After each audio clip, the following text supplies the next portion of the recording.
So when you're just given a limit, first thing we try to do is direct substitution. And if I do direct substitution here, plugging in theta is equal to 0, I will have 0 squared cosine of 1 over 0. Now, this does not mean that this thing's equal to 0, because when you have a 0 in the denominator, that is undefined. So this cosine of 1 over theta, that's an undefined times a 0. So and the 0 times undefined, it's not like that undefined is just going to cancel out and become a 0. This is very problematic. So there's no conclusion that we can come up with from 0 times undefined. Okay, so that's a little bit of an issue. We can't do direct substitution. We could try to use like some sort of trig identity or something like that. But usually when we have trig, we have our special, so we plug in, that doesn't work. We have our special limits. But our special limits involve like sine of x over x or 1 minus cosine. We don't have any of that. So what we're going to try to do is we are going to use the squeeze theorem. And the reason why we're going to use the squeeze theorem is because we know that cosine of any argument can be bounded between -1 and 1. So we're going to use that as a starting point to come up with an inequality for theta squared times cosine of 1 over theta. All right, so here we go. Here we embark on using our squeeze theorem. So the first step for the squeeze theorem is that we need to create an inequality. And specifically for this particular question, what we need to somehow get is we need to get a number less than or equal to that initial limit that we're trying to take, less than or equal to a number. So we need to bound that function that we're taking the limit of in between two numbers. So the question is, how are we going to make that happen? All right, so we start off with the fact that we know that cosine of any argument is going to be bounded between -1 and 1. Okay, so we take our little cosine function. We know for a fact that's bounded between -1 and 1. Now, we don't want just cosine of 1 over theta. We want a theta squared as well.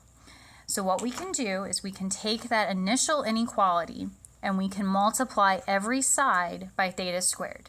And if we multiply every single side or every single part of the inequality by theta squared, we have been fair to all sides of the inequality, and therefore we have not changed this inequality.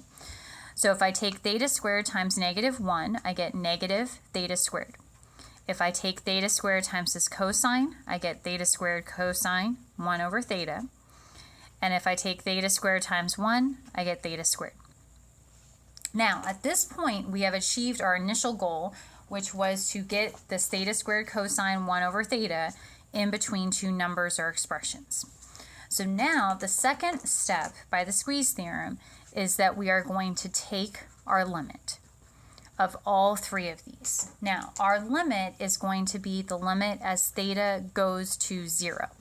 So we are going to take theta goes to 0 limit of negative theta squared less than or equal to limit theta goes to 0 of theta squared cosine 1 over theta less than or equal to limit theta goes to 0 of theta squared.